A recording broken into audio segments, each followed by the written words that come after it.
दुम दुर्गाय नमः।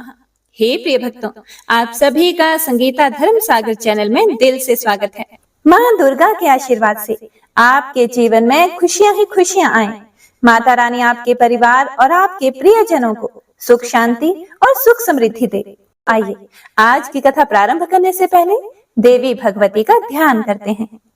ओम सर्व चैतन्य रूपां ताम आद्यं विद्यां च धीमहि बुद्धिं यानः प्रचोदयात्।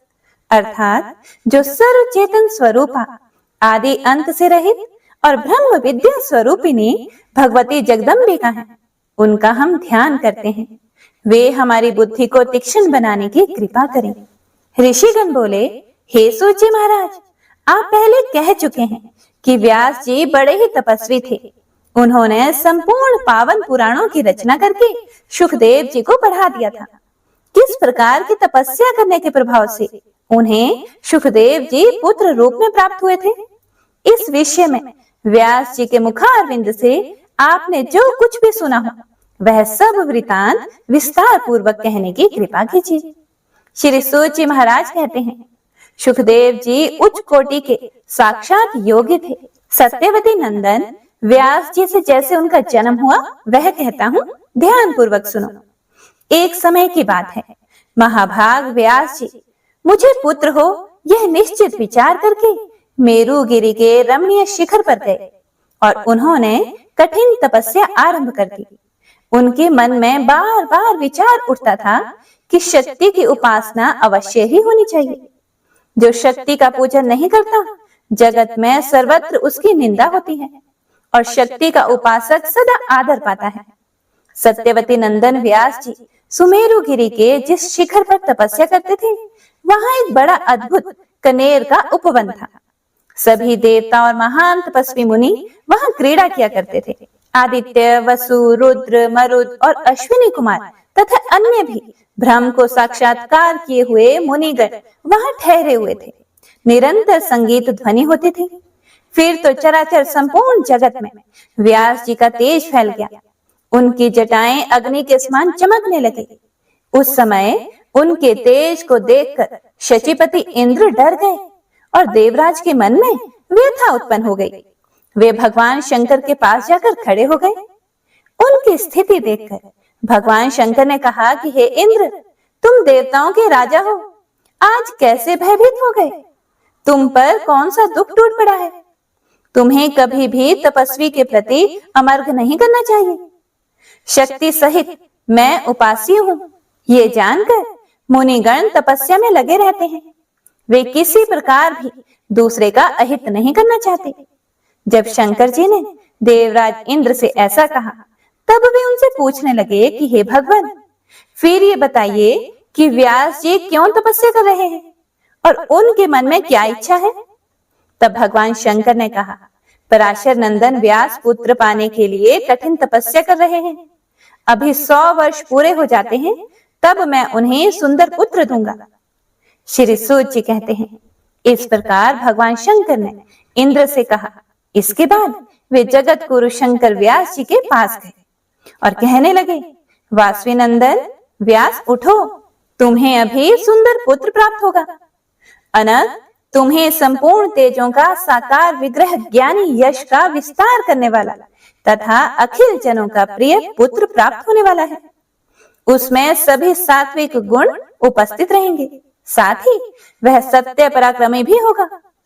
श्री सूत जी कहते हैं, भगवान शंकर की मधुमयी वाणी सुनकर महाभाग सूत जी उनके चरणों में मस्तक झुकाने लग गए और वे अपने आश्रम को चले गए। बहुत वर्षों के कठिन परिश्रम से वे थक गए थे।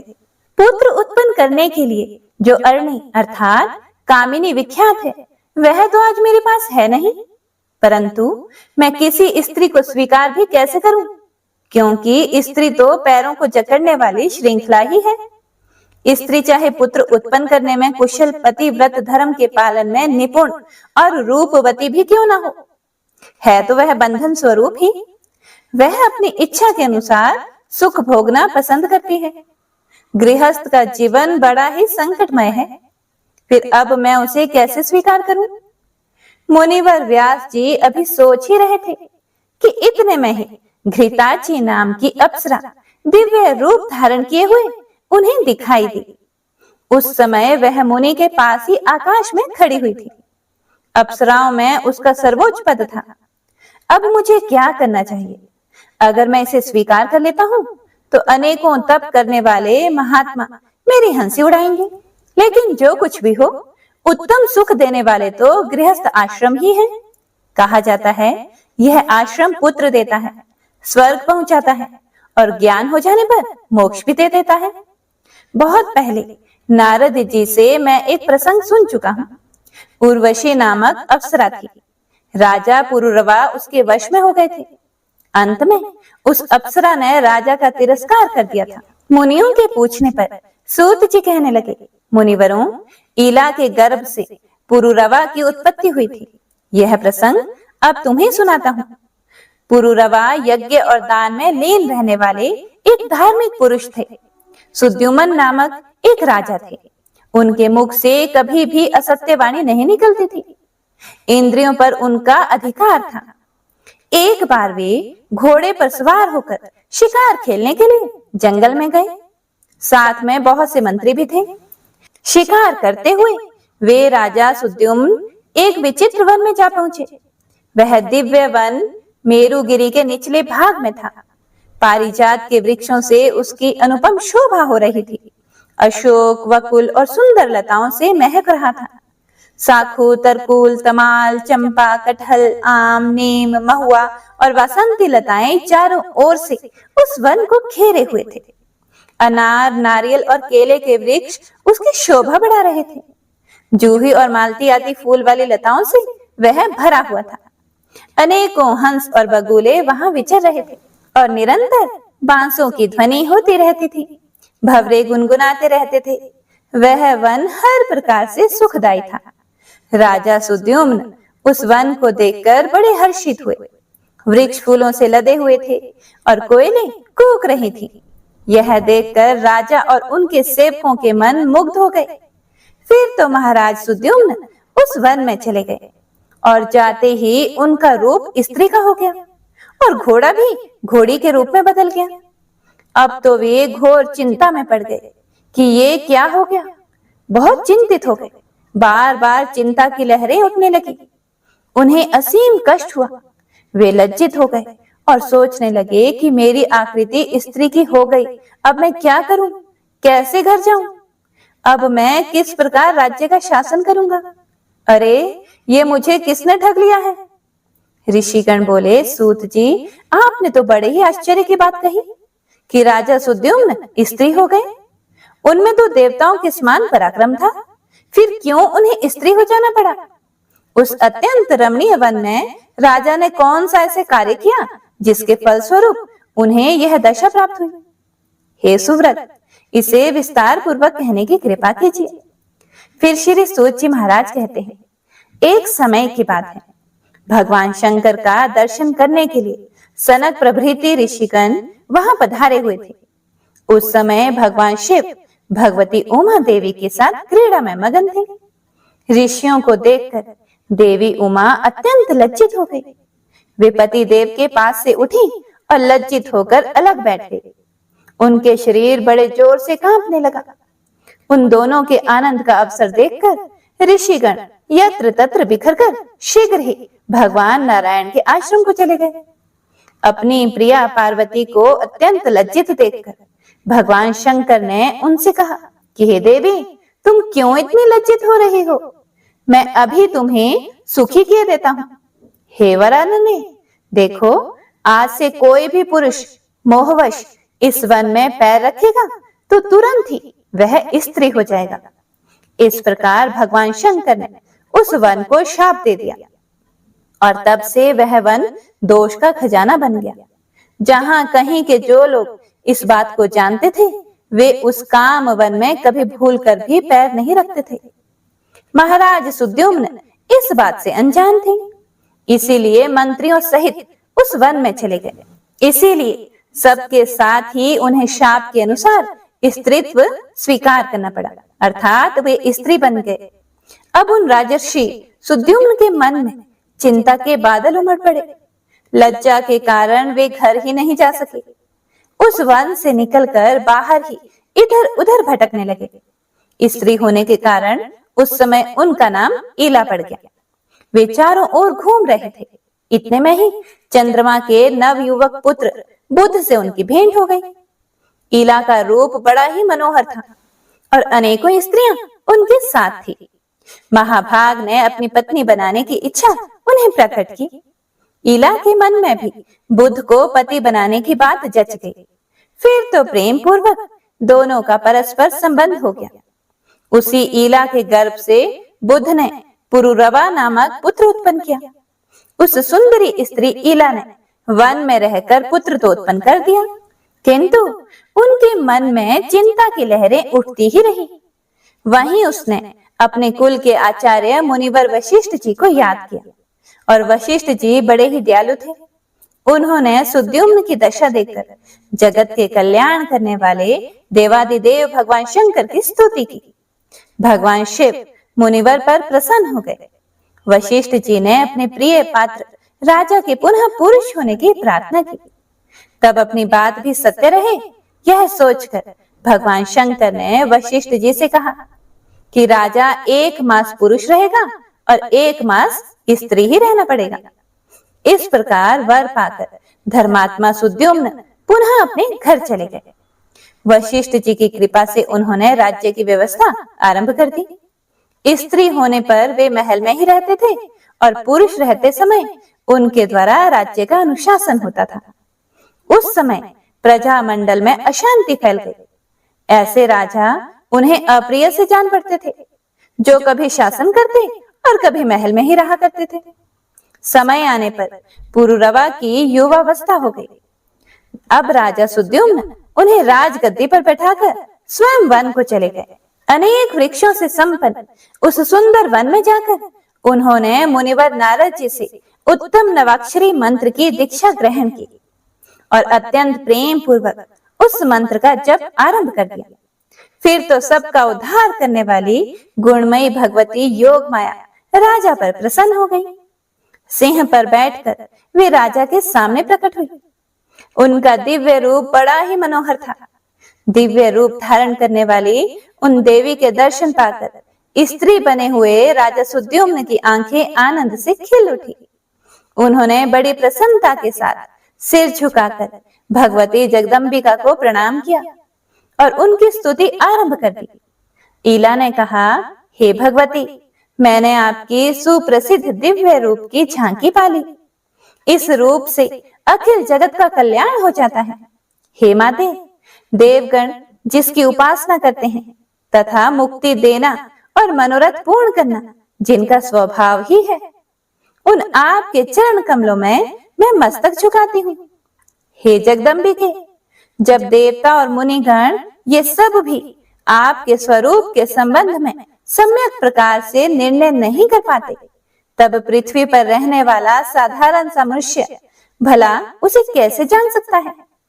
हे दयामयी, आपकी दयापूर्ण दृष्टि पड़ने पर ही आपके संपूर्ण प्रभाव समझ में आते हैं। हे देवी, आपके वैभव को देखकर मुझे बड़ा आश्चर्य हो रहा है। जब ब्रह्मा, विष्णु, महेश, इंद्र, सूर्य, चंद्रमा, अग्नि, वरुण, पवन, कुबेर तथा वसुगण तक आपके संपूर्ण गुणों से अपरिचित हैं, तब गुणहीन मनुष्य क्यों कर उन्हें समझ सकता है। माते, भगवान विष्णु महान तेजस्वी हैं, तब भी संपूर्ण संपत्ति प्रदान करने वाली लक्ष्मी के रूप में आपका जो सात्विक स्वरूप है उसे वे ही जानते हैं। ब्रह्मा जी आपके राजस रूप से और शंकर जी तामस रूप से परिचित हैं। कहां तो मैं प्रचंड मूर्ख और कहां आपका यह अत्यंत प्रभावशाली परम प्रसाद मेरे लिए यह कितना असंभव है। हे भवानी, आपका कृपा पूर्ण चरित्र समझ में आ गया। अनन्य भक्ति से उपासना करने वाले सेवकों पर दया करना आपका स्वभाव ही है। जब आपने लक्ष्मी रूप से विराजमान होकर इनसे संबंध स्थापित किया, तभी से यह विष्णु मधु दैत्य को मारने में समर्थ हुए। फिर भी यह प्रसन्नता पूर्वक आपसे व्यवहार नहीं कर पाते, अपितु चरण दबवाते हैं। इसका रहस्य तो यह है कि आपका हाथ अग्नि के समान तेजस्वी है। उससे स्पर्श कराकर वे अपने पैरों को पवित्र बनवाते हैं ताकि पृथ्वी का भार संभाल सकें। पुराण पुरुष भगवान विष्णु की छाती में भृगु जी ने लात मारी, किंतु आप श्री देवी की अभिलाषा से वे अप्रसन्न नहीं हुए। जैसे काटे जाने पर भी अशोक वृक्ष भविष्य में अच्छा सज जाने की आशा से अप्रसन्न नहीं होता। सभी देवता भगवान विष्णु को प्रणाम करते हैं और उन श्री हरि का मन आप में लगा रहता है। हे देवी, आप भगवान विष्णु के अत्यंत विस्तृत शांत एवं भूषणों से घोषित वक्ष स्थल पर शैया की भांति सदा इस प्रकार विराजमान रहती हैं, जैसे बिजली मेघमाला में शोभा पाती है। तो फिर क्या वे जगत प्रभु श्री हरि विष्णु आपके वाहन नहीं हुए? माते, यदि आप नाराज होकर उन्हें छोड़ दें तो निश्चित है कि उनकी पूजा असंभव हो जाएगी। प्रत्यक्ष देखा जाता है कि कोई पुरुष शांत, सुशील और गुणी भले ही हो, किंतु उसके पास आपका अर्थात शक्ति का वास ना हो तो अपने कहलाने वाले भाई बंधु भी उसे छोड़ देते हैं। अमित प्रभावशालिनी देवी सदा आपके चरण कमलों की उपासना में तत्पर रहने वाले जो ब्रह्मा आदि देवता हैं, क्या वे कभी स्त्री नहीं थे? मैं तो मानती हूँ कि वे भी स्त्री थे और आपने ही इन्हें पुरुष बनाया है। माता, मैं आपकी शक्ति का कहां तक और कितना वर्णन करूं? माते, आप जब पुरुष को स्त्री और स्त्री को पुरुष बनाने की शक्ति रखती हैं, तब मुझे भी पुरुष बना देने की कृपा कीजिए। तब देवी ने प्रसन्न होकर इला को पुरुष बना दिया। इसके बाद सुद्युम्न ने कहा, देवी, मेरे मन में तो ऐसी कल्पना उठती है कि आप ना तो स्त्री हो ना पुरुष हो, ना निर्गुण हो ना सगुण, अर्थात आप जो कोई भी हो, मैं भक्ति भाव के साथ अनवरत आपको प्रणाम करता हूँ। माता, यही अभिलाषा है कि आपके प्रति मेरी भक्ति सदा बनी रहे। आगे श्री सूत जी कहते हैं, इस प्रकार स्तुति करके राजा सुद्युम्न भगवती के शरणागत हो गए। भगवती ने बहुत प्रसन्न होकर उन्हें अपने धाम में भेज दिया। इस प्रकार भगवती जगदम्बिका की कृपा प्रसाद से राजा उस परम पद के अधिकारी हो गए जहां से फिर वापस लौटना नहीं होता, तथा देवता लोग भी जिस पद के लिए हमेशा लालायित रहते हैं। सुद्युम्न के स्वर्ग सिधारने पर पुरुरवा राज्य करने लगे। वे महान गुणी और प्रजा की प्रसन्नता में सदा प्रयत्नशील रहने वाले थे। प्रतिष्ठानपुर बड़ा ही रम्य नगर था, उसी में उनकी राजधानी थी। प्रजा की रक्षा में सदा संलग्न रहने वाले तथा संपूर्ण धर्मों के ज्ञाता पुरुरवा के हाथ में अब शासन सूत्र आ गया। वे अमित उद्यमशील थे। प्रभु शक्ति तो उनमें थी ही। साम दाम दंड भेद सब उनके अधीन रहते थे। उनके राज्य काल में सभी वर्ण अपने अपने आश्रम धर्म का पालन करते थे। महाराज पुरुरवा ने तरह तरह के यज्ञ किए, जिनमें प्रचुर दक्षिणाएं बांटी गई। उनके रूप, गुण, वैभव, सदाचार, स्वभाव और शक्ति की बात सुनकर उर्वशी उन पर आसक्त हो गई। उसने राजा पुरुरवा को पति बनाना चाहा। वह अप्सरा ब्रह्मा जी के शाप से मृत्यु लोक में आई हुई थी।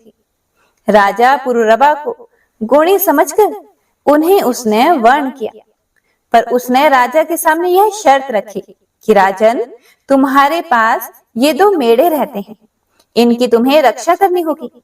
मैं प्रतिदिन घी ही खाऊंगी, इसके सिवा मेरा दूसरा कुछ भी भोजन नहीं होगा। महाराज, मैथुन के अतिरिक्त मैं तुम्हें कभी भी नग्न नहीं देख सकूंगी। राजन, यदि यह शर्त कभी भंग हुई तो तुम्हें छोड़कर मैं चली जाऊंगी।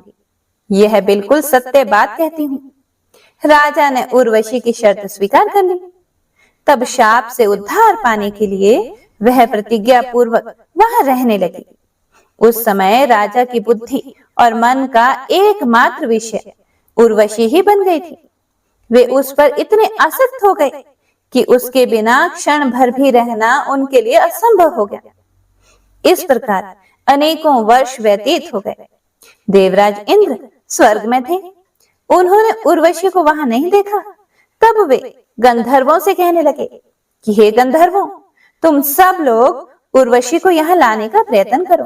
राजा पुरुरवा की आंखों से ओझल होकर उनके घर से मेढ़े को चुरा लिया जाए तो निश्चय ही काम बन जाएगा। यहाँ मेरा स्थान उर्वशी के बिना उदास हो गया है, इसकी शोभा भी नष्ट हो गई है। इसीलिए जिस किसी उपाय से भी उस सुंदर अप्सरा को यहाँ अवश्य लौटा लाओ। इसके बाद देवराज इंद्र के कथनानुसार विश्रवा, वसु प्रभृति अनेकों गंधर्व पुरुरवा के महल में गए। खूब अंधेरा छाया हुआ था। गंधर्वों ने अवसर पाकर मेढ़ों को चुरा लिया।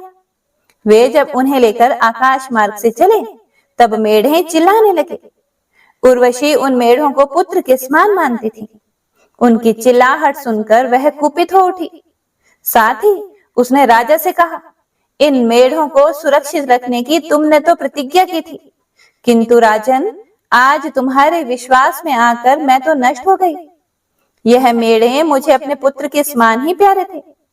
इन्हें चोरों ने चुरा लिया और तुम स्त्री के समान आंखें मूंधे पड़े हो।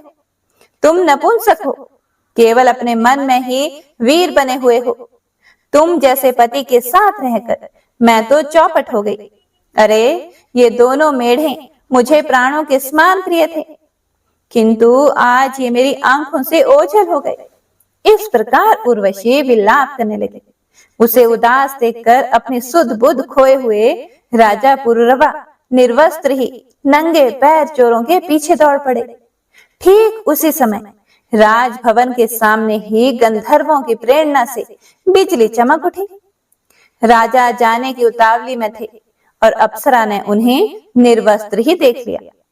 फिर तो सभी गंधर्व रास्ते में ही मेढ़ों को छोड़कर भाग गए। राजा ने उन मेढ़ों को पकड़ लिया और वे थके मांदे अपने भवन पर लौट आए। उस समय उन्हें उर्वशी दिखाई नहीं पड़ी। तब पुरुरवा अत्यंत दुखी होकर विलाप करने लगे, परंतु वह सुंदरी स्त्री उर्वशी तो पति को नग्न देखकर कभी की जा चुकी थी। अब स्वयं राजा पुरुरवा रोते हुए देश देशांतर में चक्कर काटने लगे। उनका मन तो उर्वशी में ही अटका हुआ था। उनकी पागलों की सी दशा हो गई थी। वे सारे भूमंडल पर घूमते रहे। उन्हें कुरुक्षेत्र में उर्वशी दिखाई पड़ी।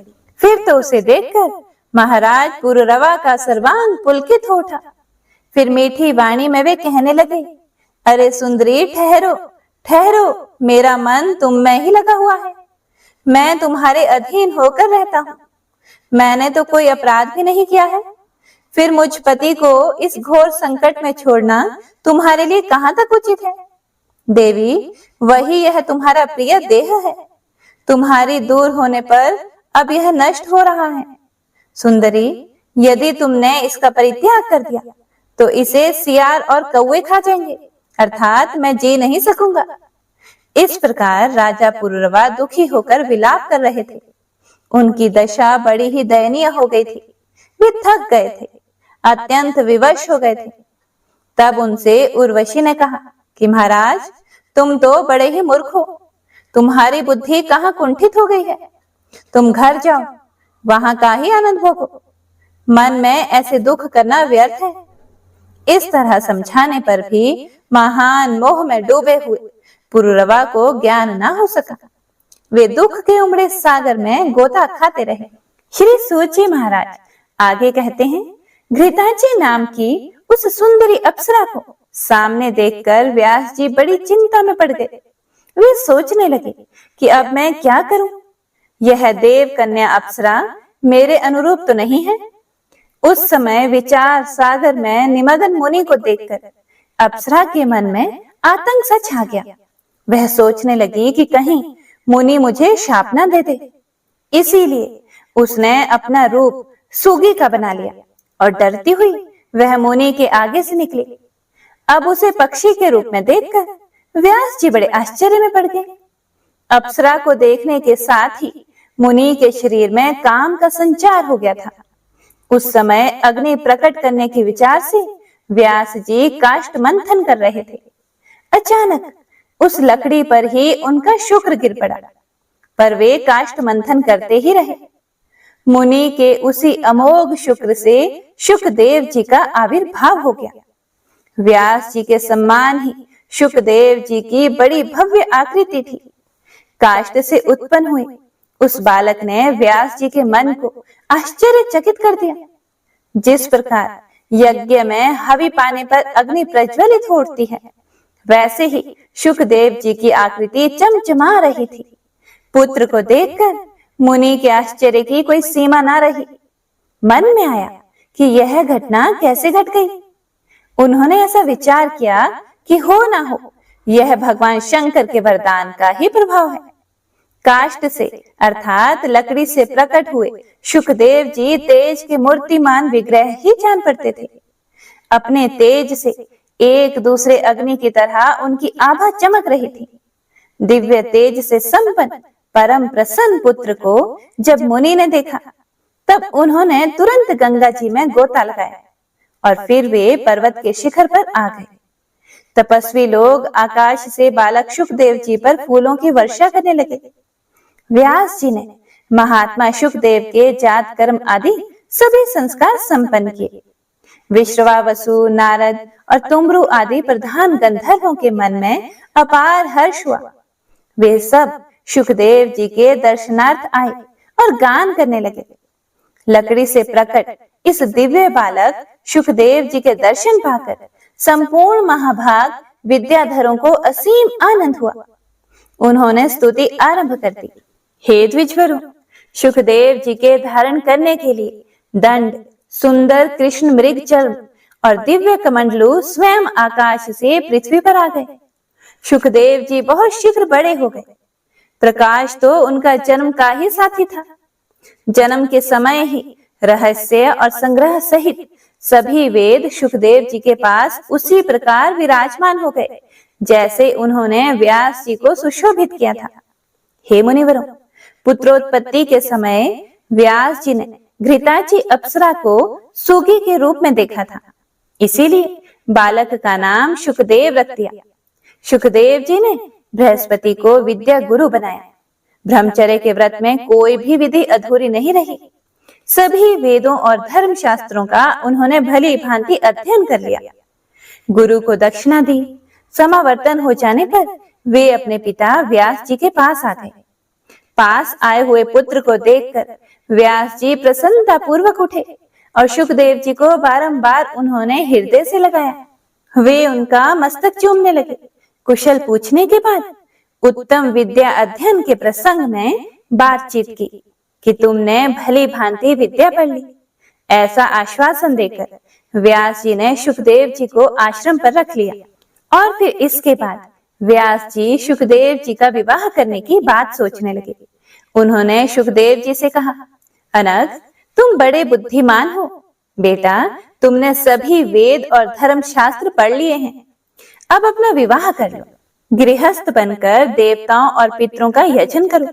पुत्र, विवाह करके मुझे पितृ ऋण से मुक्त करना तुम्हारा परम कर्तव्य है। शुकदेव, तुम बड़े बुद्धिमान हो। तुम्हें गृहस्थ आश्रम में रहने पर मुझे महान सुख होगा।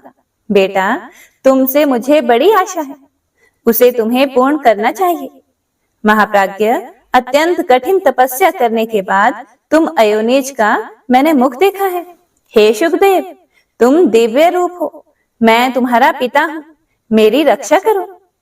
श्री सूत जी कहते हैं, इस प्रकार कहने पर पूर्ण वैरागी शुकदेव जी ने अपने पिता व्यास जी से इस प्रकार कहना आरंभ किया कि पिताजी, भला बताइए तो, मृत्यु लोक में ऐसा कौन सा सुख है जिसमें दुख ना भरे हों?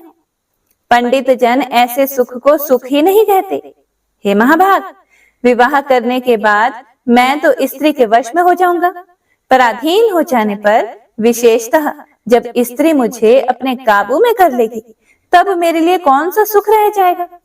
पिताजी, संभव है लोहे और लकड़ी के यंत्र से जकड़ा हुआ मनुष्य कभी छूट भी जाए, किंतु स्त्री पुत्रमयी श्रृंखला से बंध जाने पर तो वह किसी प्रकार भी मुक्त नहीं हो सकता। तब व्यास जी ने कहा कि पुत्र, गृह ना तो बंधनागार है और ना ही बंधन का कारण। जिसका मन गृहस्थ आश्रम में आसक्त नहीं हुआ, वह गृहस्थ होते हुए भी मुक्त हो जाता है। न्याय पूर्वक आए हुए पैसों से वेद की आज्ञा के अनुसार सत कार्य में लगा रहे, श्राद्ध करे, सत्य बोले और पवित्रता रखे, तो घर में रहता हुआ भी वह मुक्त है।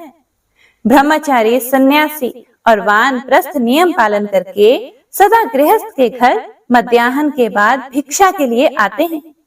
उन्हें श्रद्धा पूर्वक अन्न देने और उनके साथ मधुर संभाषण करने से गृहस्थ को महान धर्म होता है।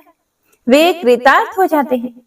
गृहस्थ आश्रम से श्रेष्ठ अन्य किसी धर्म को मैंने नहीं देखा और ना ही सुना है। पुत्र, वेद के अनुसार कार्य करने वाले गृहस्थ को भला क्या नहीं मिल सकता। स्वर्ग, मोक्ष और उत्तम कुल में जन्म उसे सभी सुलभ हो जाते हैं। जिस जिस बात की अभिलाषा होती है उसी को वह पा लेता है। तब सुखदेव जी ने कहा कि पिताजी, गृहस्थ आश्रम सदा कष्ट देने वाला है, मैं इसे स्वीकार नहीं करूंगा। शिकार में जानवरों को फंसाने वाले, फांसी की तुलना करने वाले इस आश्रम से संपूर्ण प्राणी निरंतर बंधे ही रहते हैं। पिताजी, धन की चिंता में आतुर मनुष्यों को सुख कहाँ दिखाई देता है। निर्धन प्राणी अत्यंत लोभ में आकर अपने में ही मार काट मचाया करते हैं। इंद्र को भी वैसा सुख नहीं मिलता जैसा एक निःस्पृह भिक्षुक को प्राप्त होता है। त्रिलोकी की संपत्ति मिल जाने पर भी इस जगत में दूसरा कोई वैसे आनंद का अनुभव नहीं कर सकता। देवराज इंद्र तो स्वर्ग के राजा हैं, किंतु तप करते हुए तपस्वी को देखकर उनका हृदय आज भी दहल उठता है। वे अनेकों प्रकार के विघ्न उसके सामने उपस्थित करने की चेष्टा में लग जाते हैं। हे महाभाग, मैं औरस पुत्र हूँ। यह बात जानते हुए भी सदा दुख देने वाले अत्यंत अंधकार पूर्ण इस संसार में मुझे आप क्यों ढकेल रहे हैं। पिताजी, जन्म के समय, बुढ़ापे में, मृत्यु काल उपस्थित होने पर तथा विष्ठा एवं मूत्र से व्याप्त गर्भ में रहने पर बारंबार दुख ही दुख तो भोगने पड़ते हैं। तृष्णा और लालच से होने वाला दुख इससे भी अधिक कष्टप्रद है। मानव मरण से भी बढ़कर दुख वह है जो किसी से याचना की जाए। श्री सूत जी कहते हैं, सुखदेव जी में असीम बुद्धि थी। उनका वेश शांत था। वे मानसिक सन्यासी हो चुके थे। ऐसे सुयोग्य पुत्र के उपयुक्त बातें कहने पर व्यास जी बोले कि पुत्र, तुम बड़े भाग्यशाली हो। मैंने देवी भागवत की रचना की है, इसका अध्ययन करो। वेद तुल्य इस पावन पुराण की संक्षिप्त रूप से रचना हुई है। 5 लक्षणों से सुसंपन्न इस पुराण में 12 स्कंद है। मेरी समझ से यह पुराण संपूर्ण पुराणों का भूषण है। हे महामते, जिसको सुनते ही सद असद वस्तु का सम्यक ज्ञान सुलभ हो जाता है, उसी देवी भागवत का अब तुम अध्ययन करो। भगवान विष्णु बालक रूप से वट पत्र पर सोए हुए थे। सोचने लगे, मैं क्यों बालक बन गया? किस चेतन पुरुष ने मेरी यह स्थिति कर दी? किस कार्य को पूर्ण करने के लिए मुझे इस प्रकार रचा गया है? किस द्रव्य से मेरी यह रचना संपन्न हुई है? मुझे किस प्रकार यह सभी बातें ज्ञात हो? महान पुरुष भगवान विष्णु के मन में इस प्रकार चिंता की लहरें उठ रही थी। इतने में ही भगवती योग माया ने सारी शंकाएं शांत कर देने के लिए आधे ही श्लोक में संपूर्ण पुरुषार्थों को सिद्ध करने वाला यह वचन कहा कि यह सारा जगत मैं ही हूँ, मेरे सिवा दूसरी कोई अविनाशी वस्तु है ही नहीं। पहले तो भगवान विष्णु ने भगवती के इस वचन को मन में ही सम्यक प्रकार से समझा। इसके बाद वे सोचने लगे, किसके मुख से यह सत्य वाणी निकली है? इसका वक्ता स्त्री, पुरुष अथवा नपुंसक कौन है? किस प्रकार मुझे उसका परिचय प्राप्त होगा? यूं चिंतित रहते हुए भी उन्होंने भागवत को हृदय में स्थान दे दिया। बार बार उसी आधे श्लोक का वे उच्चारण करने लगे। अब उसी में उनका मन लग गया। फिर भी उनकी चिंता दूर नहीं हुई। वे वट पत्र पर सो गए और अब जब मन कुछ शांत हुआ, तब भगवती योग माया उनके सामने प्रकट हुई। उनकी 4 भुजाएं थी। उनका दिव्य विग्रह शंख, चक्र, गदा, पद्म आदि अनुपम आयुधों से सुशोभित था। उन्होंने अद्भुत वस्त्र पहन रखे थे। चित्र विचित्र भूषण उन्हें भूषित कर रहे थे। उन्हीं के समान उनकी अंशभूता अनेकों सखियां भी साथ विराजमान थी। उनका मुख सुंदर था। मंद मंद हास्य करती हुई वे भगवती महालक्ष्मी अमित तेजस्वी श्री विष्णु के ठीक सामने ही प्रकट हुई। श्री सूत जी कहते हैं, उस समय सर्वत्र जल ही जल था। मन को मुग्ध करने वाली महालक्ष्मी के अचानक दर्शन पाकर कमल लोचन श्री विष्णु महान आश्चर्य में पड़ गए। रति, भूति, बुद्धि, मति, कीर्ति, स्मृति, घृति, श्रद्धा, मेधा, स्वाहा, स्वधा, शुद्धा, निद्रा, दया, गति, तुष्टि, पुष्टि, क्षमा, लज्जा, जंभा, तंद्रा आदि शक्तियां उन महादेवी के साथ चारों ओर अलग अलग विराजमान थी। सबके हाथों में श्रेष्ठ आयुध सुशोभित थे। वे अनेकों आभूषणों से अलंकृत थी। पारिजात पुष्प की माला एवं मोती के हार उनकी छवि को बढ़ा रहे थे। उस जलार्णव में भगवती महालक्ष्मी तथा उनकी सहचरी शक्तियों को देखकर भगवान विष्णु का हृदय आश्चर्य से भर गया। वे सर्वात्मा प्रभु इस घटना को देखते ही आश्चर्यचकित से होकर सोचने लगे, यह संपूर्ण स्त्रियां कौन हैं? तथा वट पत्र की शैया पर सोने वाला मैं ही कौन हूँ? इस जलार्णव में यह वट का वृक्ष कैसे उत्पन्न हुआ? और किस अज्ञात शक्ति ने मुझे सुंदर बालक बनाकर यहाँ स्थापित कर दिया है? यह स्त्री भला कौन है? और किस अनिर्वचनीय शक्ति ने क्यों मेरे आगे यह अद्भुत दृश्य उपस्थित कर दिया? अब मुझे क्या करना चाहिए? मैं कहाँ जाऊं? या कहीं ना जाकर सावधानी के साथ बाल स्वभाववश चुपचाप यहीं लेटा रहूं? आगे श्री व्यास जी कहते हैं, भगवान विष्णु वट पत्र पर सोए हुए थे। उनका मन आश्चर्य के उमड़े समुद्र में डूब रहा था। उनकी यह दशा देखकर भगवती मुस्कुराकर कहने लगी कि हे विष्णु, आप क्यों विस्मय विमुग्ध हो रहे हो? भगवती महाशक्ति के प्रभाव से आप मुझे पहचान नहीं पाते। पहले भी तो सृष्टि और प्रलय का चक्कर चलता रहा है। उस समय आप अनेकों बार अवतरित हो चुके हो। वह पराशक्ति निर्गुण है, आप सगुण पर ब्रह्म हो। वैसे ही मैं भी सगुणा शक्ति हूँ। मेरे विषय में तो इस प्रकार समझना चाहिए कि जो सात्विकी शक्ति है वही मैं हूँ। अभी आपके नाभि कमल से प्रजापति ब्रह्मा की सृष्टि होगी। रजोगुण से संपन्न होकर वे संपूर्ण जगत की रचना करेंगे। तपस्या में लीन होने के बाद उन्हें सर्वोत्कृष्ट शक्ति सुलभ होगी। तब वे त्रिलोकी के निर्माण में सफल होंगे। ब्रह्मा जी रजोगुण को धारण करने वाले हैं, इसीलिए उनकी सृष्टि भी रजोगुण संपन्न होगी। विलक्षण बुद्धि वाले ब्रह्मा पंचभूतों का निर्माण करके उनके भीतर इंद्रियों को, इंद्रियों के संचालक देवताओं को तथा मन को यथा योग्य स्थापित कर अपनी सृष्टि सजाएंगे। इसी से उन्हें कर्ता की उपाधि भी मिली है। महाभाग, आप इस विश्व की रक्षा का काम संभालना। क्रोध के आवेश में आने पर आपकी बाहों के बीच से रुद्र का अवतार होगा। उन्हें तामसी शक्ति प्राप्त होगी। महामते, फिर तो वे रुद्र ही कल्प के अंत में इस सृष्टि का संहार करेंगे। इसी कार्य का संपादन करने के लिए मैं आपके पास आई हूँ। इसीलिए आप मुझे सात्विकी शक्ति समझो। हे मधुसूदन, मैं यहीं रहूंगी, सदा से आपके ही पास रहती हूँ। आपका हृदय मेरा निवास स्थान है, मैं यहीं रहूंगी। भगवती योग माया की बात सुनकर श्री विष्णु भगवान बोले कि देवी, कुछ समय पूर्व मैंने आधा श्लोक सुना था। उसके अक्षर अत्यंत स्पष्ट थे।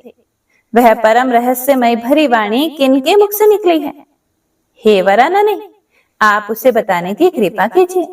सुंदरी, मैं बड़े आश्चर्य में पड़ गया हूँ। जिस प्रकार निर्धन मनुष्य को धन की याद सताती रहती है, वैसे ही यह बात मुझे बारंबार याद आ रही है। श्री व्यास जी कहते हैं कि भगवान विष्णु की बात को सुनकर लक्ष्मी जी का मुख खिल उठा। वे हंसकर अत्यंत प्रीति पूर्वक कहने लगे, महालक्ष्मी जी बोली कि हे विष्णु, मैं कहती हूँ ध्यान पूर्वक सुनो। मैं सगुण स्वरूपा चतुर्भुजी भगवती हूँ।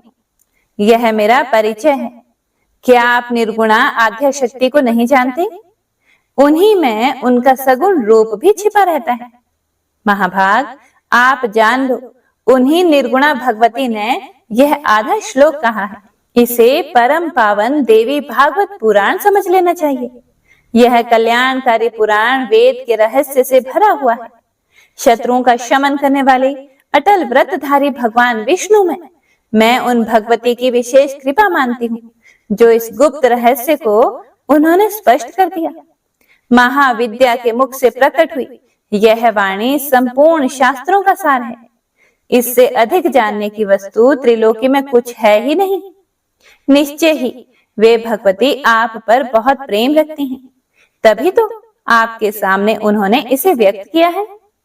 व्यास जी कहते हैं, भगवती महालक्ष्मी जी के इस वचन को सुनने के बाद भगवान विष्णु ने उसे महान मंत्र मानकर हृदय में सदा के लिए धारण कर लिया।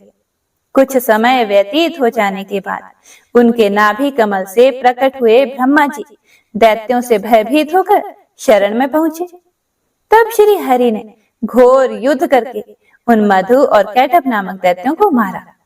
फिर वे स्पष्ट अक्षर वाले उस आधे श्लोक के जप में संलग्न हो गए।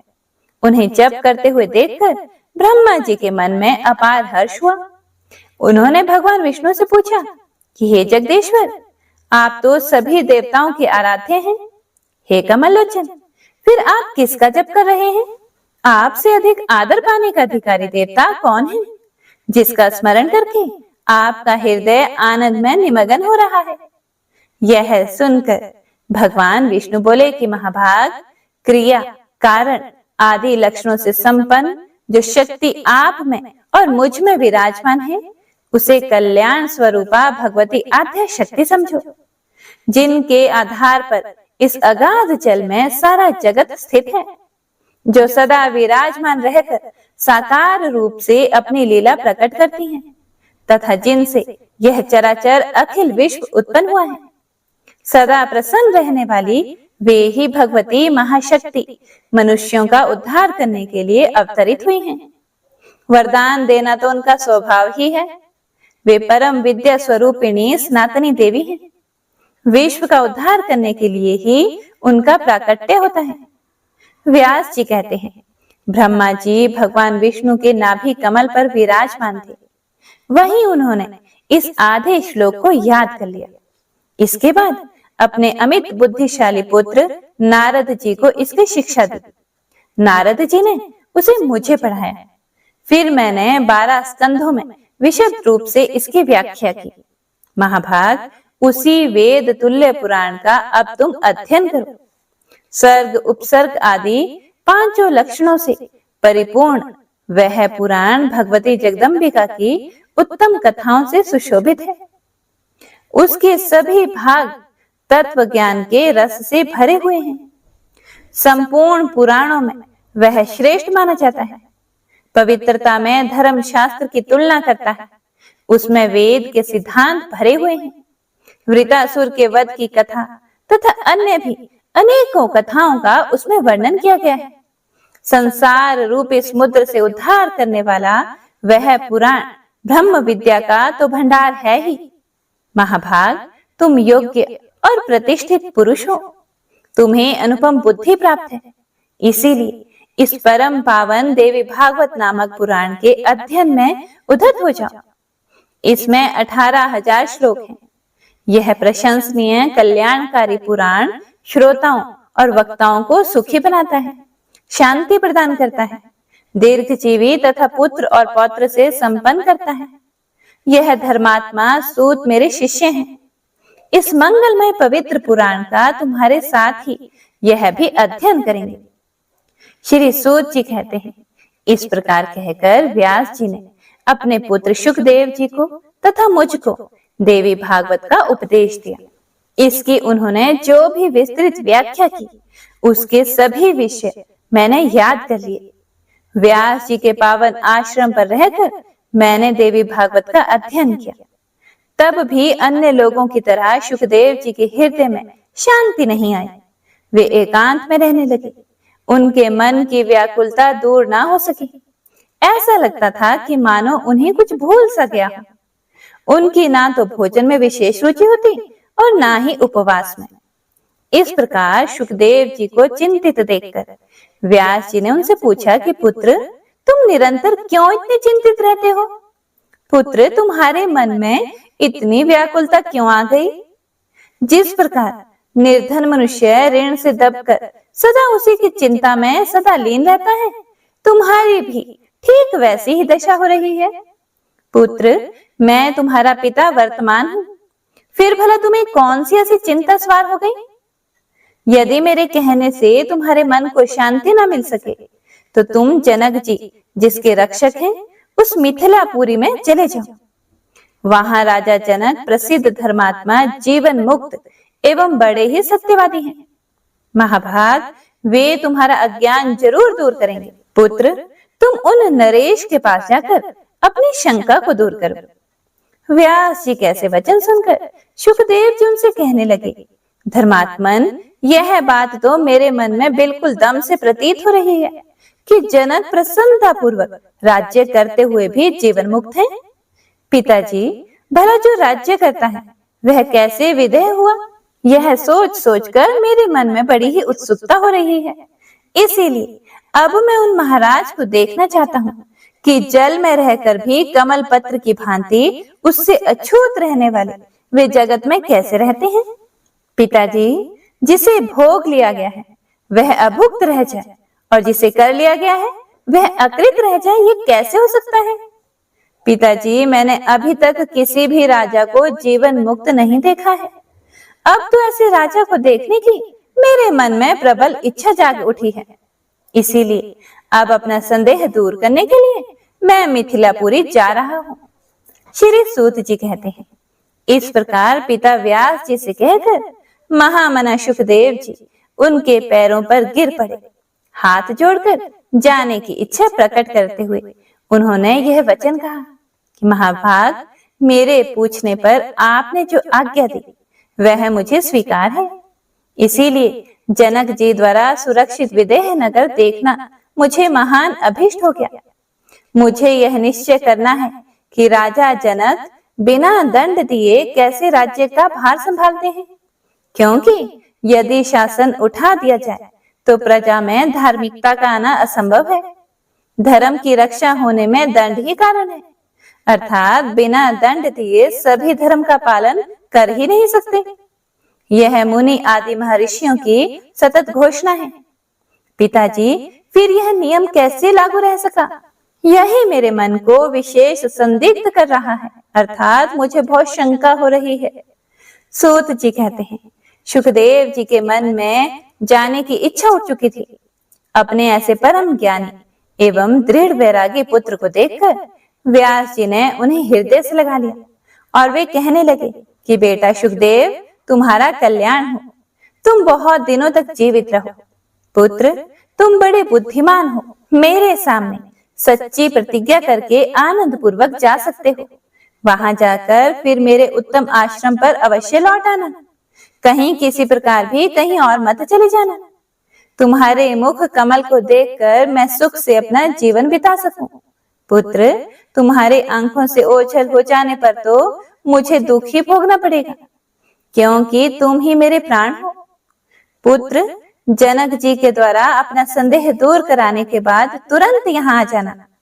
श्री सूत जी कहते हैं, व्यास जी के इस प्रकार कहने पर सुखदेव जी ने उनके चरणों पर मस्तक झुकाया, परिक्रमा की और उसी क्षण इतनी तीव्र गति से चल पड़े मानो धनुष से छूटा हुआ बाण हो।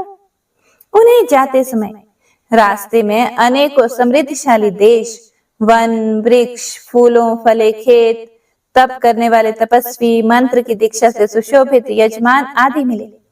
अनेक प्रकार के धर्म देखने में आए। उन्हें देखते हुए महामते सुखदेव जी क्रमशः सुमेरु पर्वत और हिमालय को पार करके मिथिला में पहुंचे।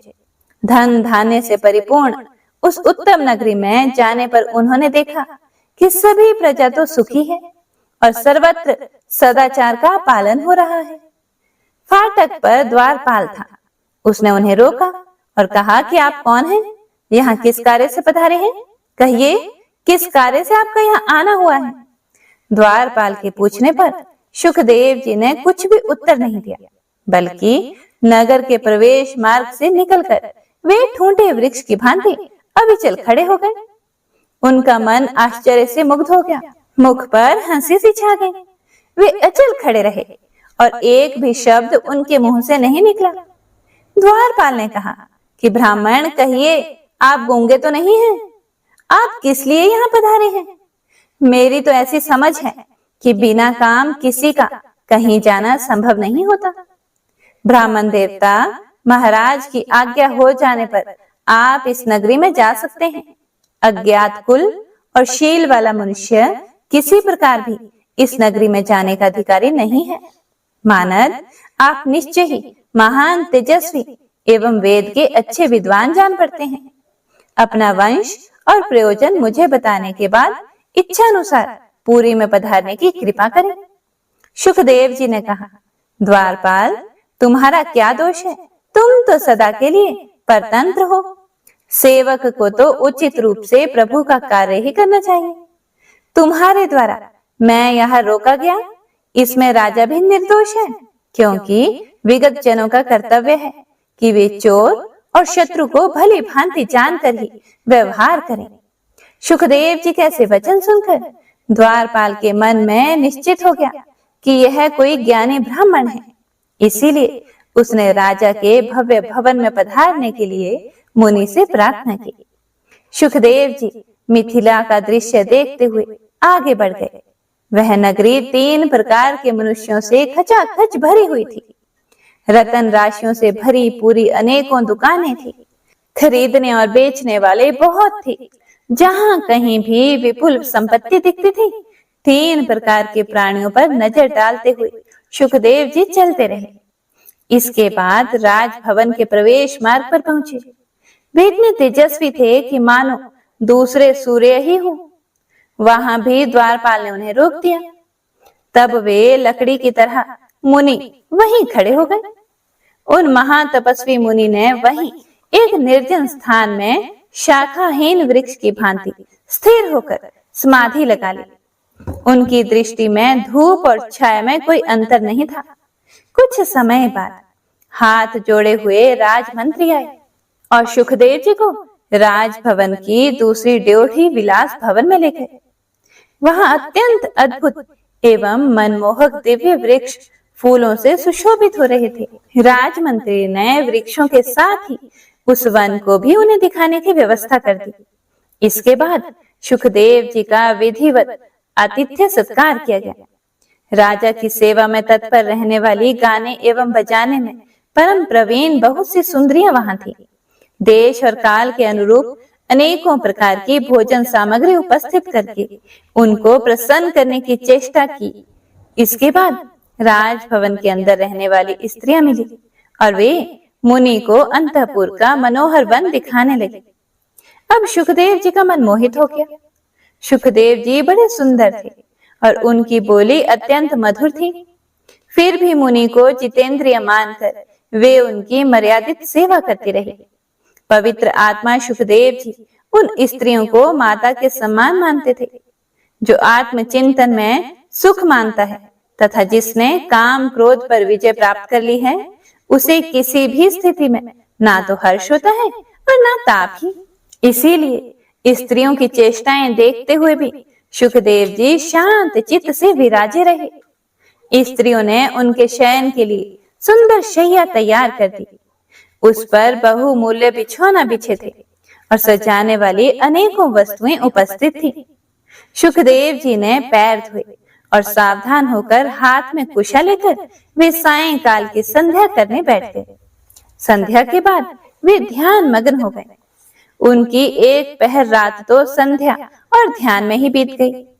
इसके बाद दोपहर तक सोकर वे उठ गए और रात का अंतिम चौथा पहर फिर ध्यान में बीता। इसके बाद उन्होंने स्नान किया। प्रातः काल की संध्या वंदन आदि कार्य करके वे निश्चिंत हो गए। इसके बाद जो कुछ भी हुआ, इसके आगे का वृतांत आप अगले अध्याय में सुनेंगे। ओम दुम दुर्गाय नमः। ओम नमः शिवाय। तो इसी के साथ आज का अध्याय यहीं समाप्त होता है। माता रानी का आशीर्वाद आपके साथ हमेशा बना रहे। जय माता दी।